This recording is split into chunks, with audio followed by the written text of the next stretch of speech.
ప్రపంచ పర్యావరణ దినోత్సవం సందర్భంగా జయశంకర్ భూపాలపల్లి జిల్లా కోర్టు నుంచి అంబేద్కర్ సెంటర్ వరకు న్యాయవాదులు ర్యాలీ నిర్వహించారు.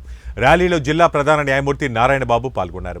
ఈ సందర్భంగా పర్యావరణాన్ని కాపాడటంలో ప్రతి ఒక్కరూ బాధ్యతగా మెలగాలని, ప్రతి ఒక్కరూ చెట్లు నాటడం ద్వారా పర్యావరణాన్ని కాపాడిన వారవుతారని ప్రజలకు పిలుపునిచ్చారు. జిల్లా జడ్జి నారాయణబాబు కోర్టు ఆవరణంలో చెట్లు నాటారు. ఈ కార్యక్రమంలో న్యాయవాదులు, పోలీసు అధికారులు పాల్గొన్నారు.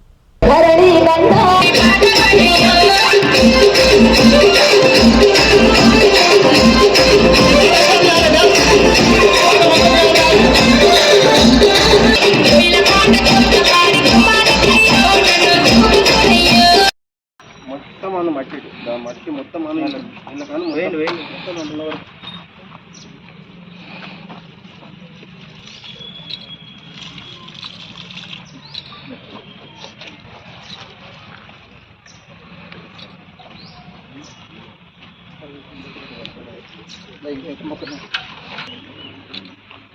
ఏమో